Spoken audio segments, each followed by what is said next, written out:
Why China's warning matters more than any UN reform debate. A reminder from Beijing that cuts deeper than diplomacy, a reminder of who truly owns the world order. There are truths so old, so deeply embedded in the bedrock of global politics, that modern institutions exist only to disguise them. One of those truths is brutally simple.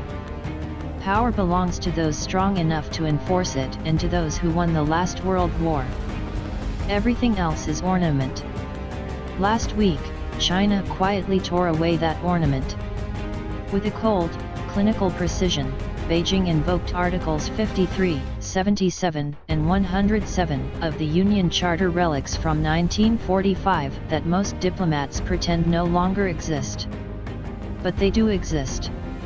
And they serve as a dormant reminder that, in theory, China retains the legal right to take military action against Japan and Russia against Germany, should either enemy state revive aggressive policies.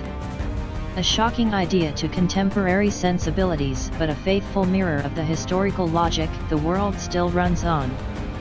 Behind all the speeches, press releases, and blue-flagged chambers of the UN lies a primal law. Force decides outcomes. Victors define legitimacy.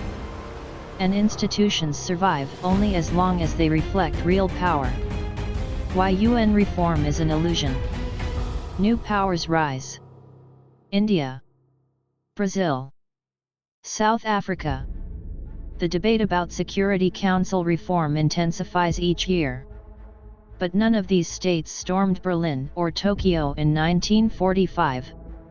None shaped the post-war order with the authority of conquest. Yet Britain and France, diminished, economically constrained, no longer imperial titans, still hold permanent seats. Why? Because their armies walked into the capitals of defeated enemies. Because France built a nuclear arsenal despite American objections. Because the world respects courage, capability, and victory, not aspiration. This is the unspoken architecture of global governance. Every international regime in history followed the same pattern. The Holy Alliance fell when its enforcers faltered.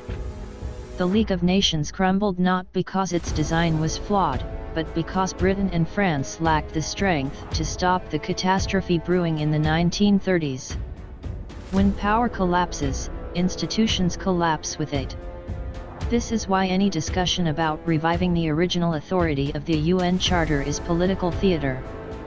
That authority was always symbolic, useful only when enforced by those capable of shaping world order. China's move, a strategic reminder. Beijing's reference to its war victor privileges was not a legal technicality. It was a geopolitical flare. A signal that the world still operates according to the hierarchy forged in 1945.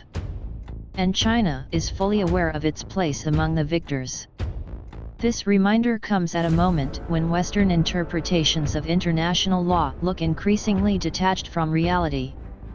In the Middle East, actions routinely contradict rhetoric. Hypocrisy multiplies.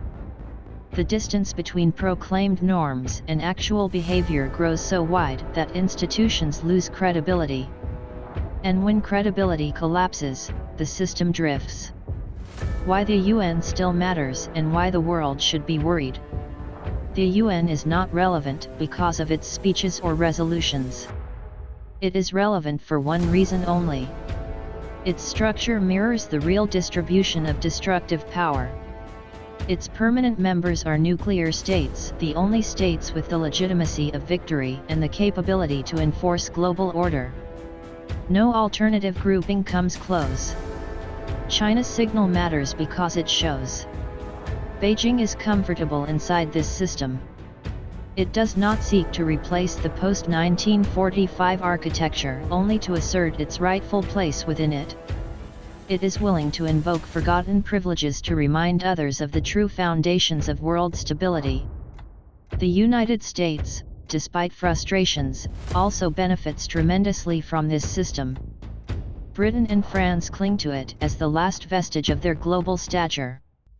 Russia, though in conflict with the West, knows the UN is the sole institution that affirms its status as a principal victor and nuclear superpower.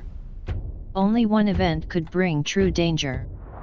If a major Western power demands removal of the wartime articles, that would signal an intent to dismantle the 1945 settlement, an invitation to reshape the world order by force. And history teaches a grim lesson. World orders are not replaced peacefully. They collapse through fire, war, and the redrawing of borders. The real message behind China's words. For now, we are not standing at the edge of that abyss. Instead, Beijing has delivered something far simpler and far more unsettling. A clean cut through the illusions of modern diplomacy. A reminder that international law never replaced power politics. A statement that the outcomes of the Second World War still anchor the world and always have. The UN survives not because it is fair, but because it reflects the nuclear, military, and historical hierarchy of the victors. And in an age of rising tensions, fractured alliances, and collapsing narratives, that hierarchy, imperfect, contested, and aging, remains the only structure strong enough to prevent the world from slipping into chaos.